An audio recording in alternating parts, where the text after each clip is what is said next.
বসে থাকার সুযোগ নাই। এই লড়াইয়ে সবাইকে অংশীদার হতে হবে। চলো যাই যুদ্ধে বাতিলের বিরুদ্ধে, চলো যাই যুদ্ধে ভণ্ডদের বিরুদ্ধে। মনে থাকবে তো ইনশাআল্লাহ। আল সামরিক আগ্রাসনের সুরতে দেশে দেশে মুসলমানদের উপর সামরিকভাবে জুলুম আর নিপীড়ন চালানো হচ্ছে, যেটা দেখতে পাচ্ছেন ফিলিস্তিনের বুকে, অতীতে দেখেছেন আরাকানে, দেখেছেন কাশ্মীরে, দেখেছেন মালিতে, সোমালিয়ায়, দেখেছেন আফগানিস্তানের বুকে 19টা বছর যাবত। আরো পৃথিবীর বুকে জুলুম চলছে, এখনো বন্ধ হয় নাই। শুধু এক ফিলিস্তিনি হচ্ছে এমন না, শুধু এক উইঘুরই হচ্ছে এমন না, শুধু এক ইয়ামানেই হচ্ছে এমন না, শুধু আফ্রিকার কিছু জায়গায় হচ্ছে এমন না, বরং যেগুলো দেখছেন এগুলোতে তো হচ্ছেই।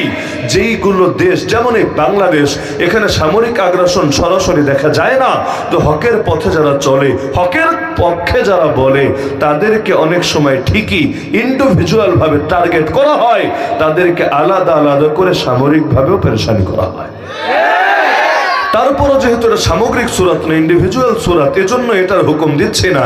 তো দুনিয়ার মধ্যে আম একটা আগ্রাসন হলো সামরিক আগ্রাসন, যার দ্বারা মুসলিম উম্মার ক্ষতি হয়, মসজিদগুলো পর্যন্ত শহীদ হয়। এই যেই মাসের 29 ওরফে 30 আপনার সামনে বয়ান করছি, এ মাসের 22 তারিখে তো বাবরি মসজিদ ভেঙে কোটি কোটি টাকা ব্যয় করে যে রাম মন্দির বানিয়েছে, সেটাকেও পর্যন্ত উদ্বোধন করে ছেড়েছে।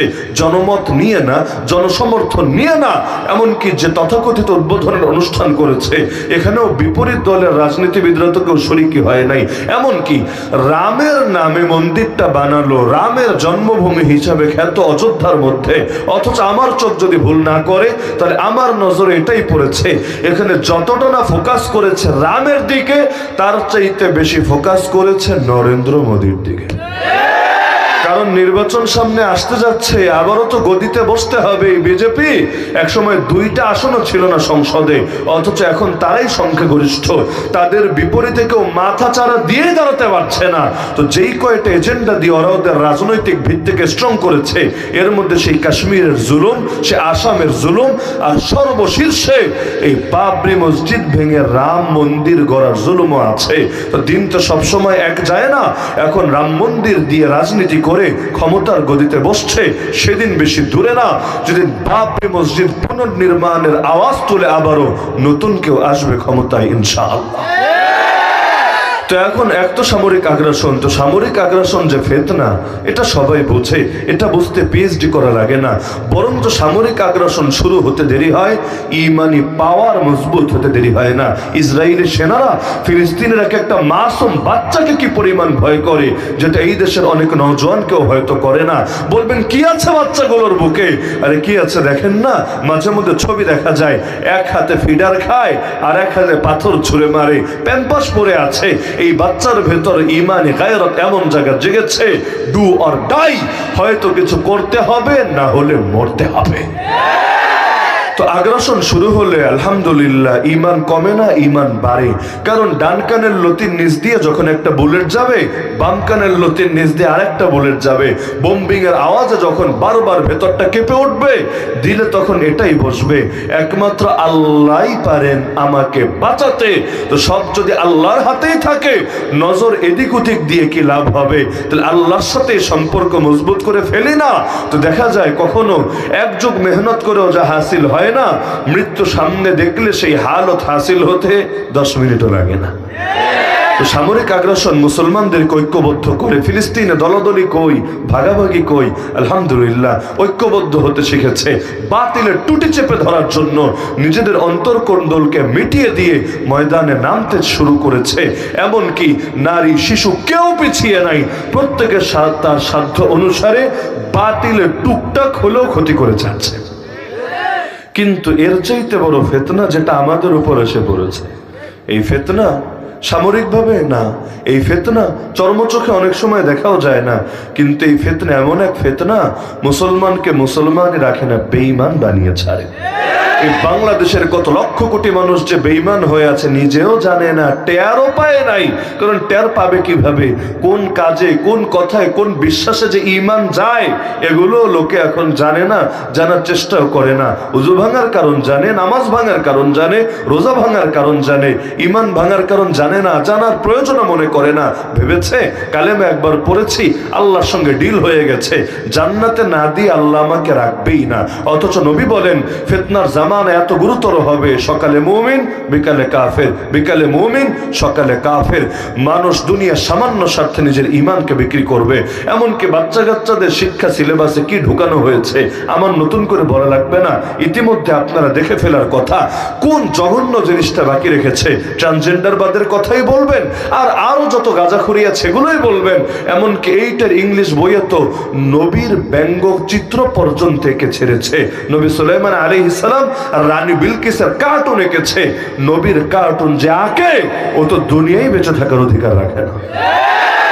কিন্তু আমাদের বাচ্চা কাচ্চাগুলো পাঠাচ্ছেন তো ডাক্তার বানাতে, ইঞ্জিনিয়ার বানাতে, কৃষিবিদ বানাতে, কিন্তু আদৌ মুসলমান থাকবে কিনা এটাই তো সন্দেহের বিষয় হয়ে দাঁড়াচ্ছে। আমার দিল বলে সেদিন হয়তো বেশি দূরে না যেদিন দুটোর যে কোনো একটা হবেই হবে।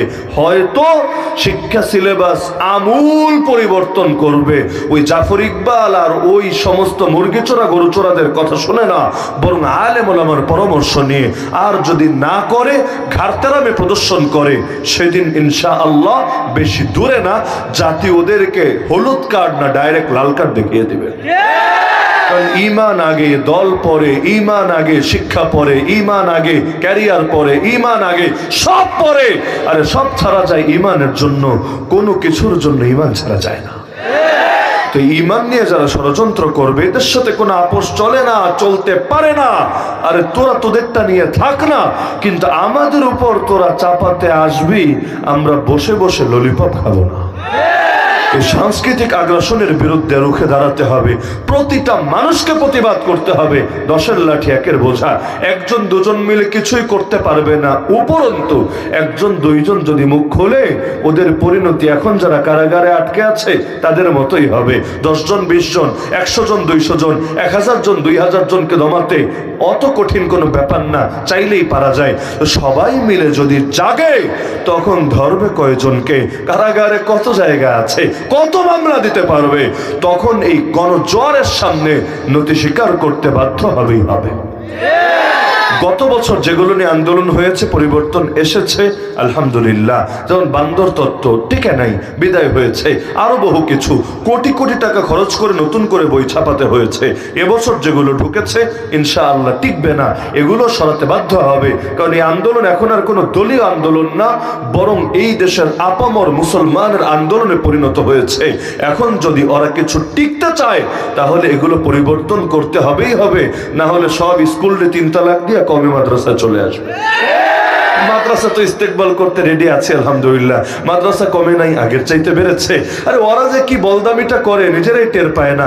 করোনার সময় স্কুল বন্ধ রেখেছে লম্বা লম্বা সময়, পরে আফসোস করে হায় হায় এখন দেখে ছাত্রও পাই না, ছাত্রীও পাই না। ছাত্রী কি হয়েছে? গিয়ে বিয়ে বসে বাচ্চা কাচ্চার মা হয়ে গেছে। আর ছাত্ররা কি করেছে? যেহেতু মাদ্রাসা খোলা, ঘরে বসে থাকলে খালি দুষ্টমি ফাইজলামি করে, গিয়ে মাদ্রাসায় ভর্তি হয়ে এখন আধা হাফেজও হয়ে গেছে। এখন তো মাথায় বাস পড়েছে কি কি করলাম। এখনো টাল্টি বাল্টি শুরু করেছে। 2 দিন পর স্কুল খালি হবে, তখন বলবে হায় রে কওমি হুজুররা আমাদের সবই দেখে খেয়ে ছেড়ে দিয়েছে। সুতরাং নিজেদের প্রতিষ্ঠান টিকাতে চাইলে টিকাও না। আমরা কারো বাড়া ভাতে ছাই ঢালতে চাই না, কিন্তু নিজেই যদি নিজের ভালো না বোঝে তারে নিয়ে আর বলার কিছু থাকে না। এটা তো একটা সাইড, কিন্তু এরকম হাজার সাইড আছে। চাইলেও ঈমান নিয়ে বাঁচা যায় না।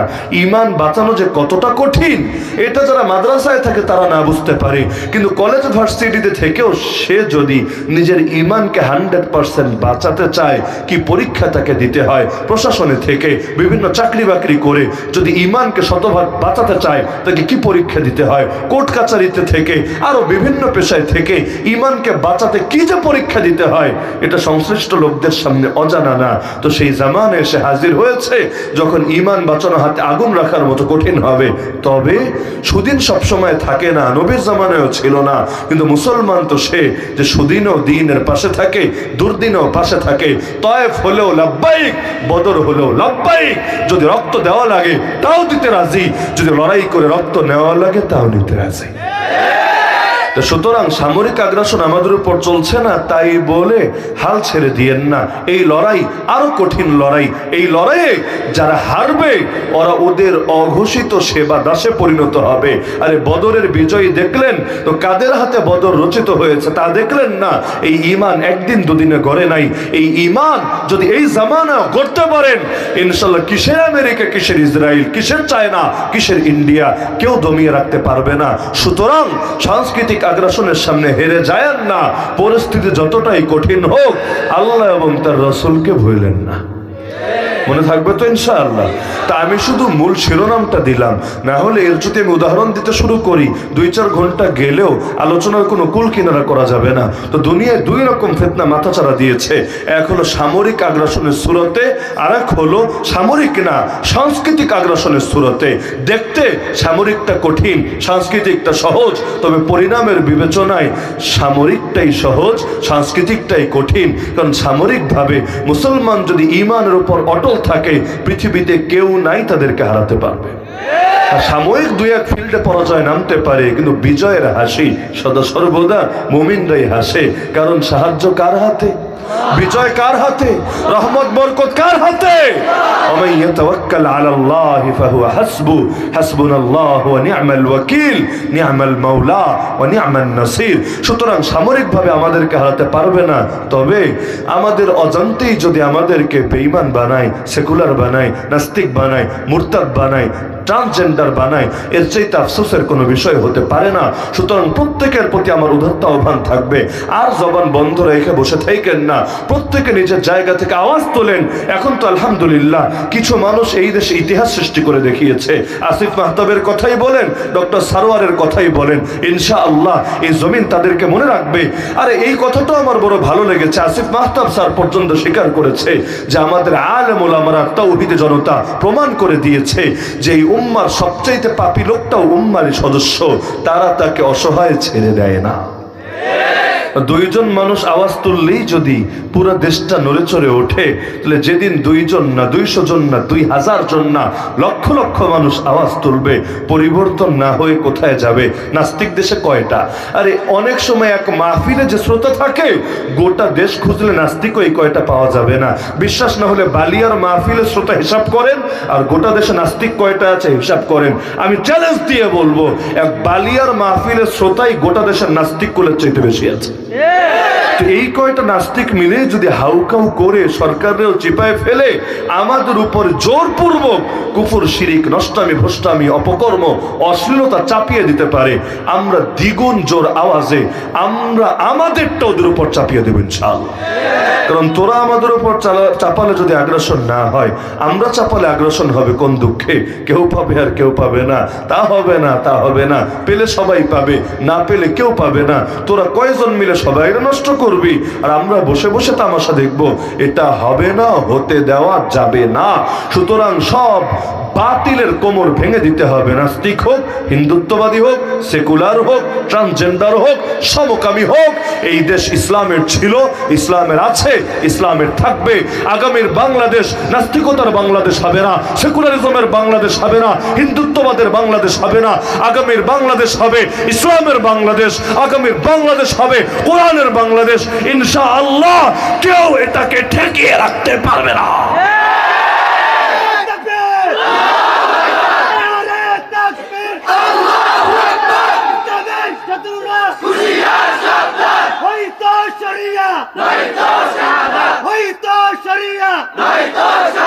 বিশ্বের মুসলিম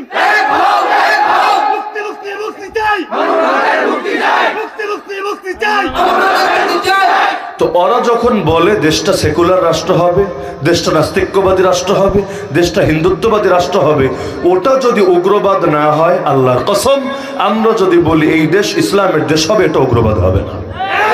কারণ তুমি তোমারটা বললে তাতে পাপ না, আমি আমারটা বললে তাতে পাপ। কেন? যদি বলো না কেউ কারোটা অন্যের উপর চাপিয়ে দিবে না, তাহলে কিছুই হবে না, সব নিউট্রালে থাক, তোমারটাও না আমারটাও না। কিন্তু তুমি ইউরোপ আমেরিকারটা এই দেশে বাস্তবায়ন করবা, চায়না ইন্ডিয়ার খেয়ে পড়ে ওদেরটা এখানে ঢুকাবা, আর আমরা বসে বসে চেয়ে চেয়ে দেখবো, তা তো হবে না। আমেরিকার চাইতে আল্লাহ রসুলের রেখে যাওয়া মক্কার আদর্শ খারাপ কিসে? ইসরায়েলের চাইতে নবীর রেখে যাওয়া মদিনার আদর্শ খারাপ কিসে? সুতরাং কালেমা যেহেতু পড়েছে আল্লাহ এবং তার রসুলের নামে, সুতরাং তাদের দালালি করে যাবো ইনশাআল্লাহ। দালাল না কে, কেউ দালাল ভারতের, কেউ চীনের, কেউ জাতিসংঘের, কেউ আমেরিকার, আর কেউ হলো অন্যান্য দেশের। তো দালাল তো সকলেই, আমরা দালাল আল্লাহর এবং তার রসুলের। এই পরিচয় আমাদের কোনো লজ্জা নাই, আমাদের কোনো জড়তা বোধ নাই, বরং এই পরিচয় আমরা গর্বিত। আমরা আল্লাহর দালাল, আমরা রসুলের দালাল। ওরা বলে উপরের আদেশ, আমরাও বলে উপরের আদেশ। তোদের উপর তো দুনিয়াতেই শেষ, আমাদের উপর তার সে মহল্লার চাইতে বিস্তৃত। সুতরাং তোদের কাছে তোদের উপরের আদেশের যদি দাম থাকে, আমাদের কাছে আমাদের উপর ওয়ালার আদেশেরও দাম আছে। সুতরাং তোরাও চেষ্টা চালা, আমরাও চেষ্টা চালাই। ফাতারাব্বাসু ইন্না মাআকুম মুতারাব্বিসুন। সময় কথা বলবে কারা সফল হবে আর কারা ফেনার মতো হারিয়ে যাবে। সুতরাং প্রত্যেকে নিজের জায়গা থেকে এই দিনকে বিজয় করার জন্য, এগিয়ে নেওয়ার জন্য চেষ্টা করতে রাজি আছেন তো ইনশাআল্লাহ? যার যা আছে তা নিয়ে এগিয়ে যেতে হবে, বসে থাকার সুযোগ নাই। কারণ বসে থাকলে আপনার বাচ্চা কাচ্চারাই দুদিন পর আপনার দুশ্মনে পরিণত হবে। ওরাই আপনাকে কাঠমোল্লা, মৌলবাদী, জঙ্গি, উগ্রবাদী, টেরোরিস্ট ইত্যাদি বলে বলে গালি দিবে। সুতরাং যদি চান নিজেকে জাহান্নাম থেকে বাঁচাতে, ফ্যামিলিকে বাঁচাতে,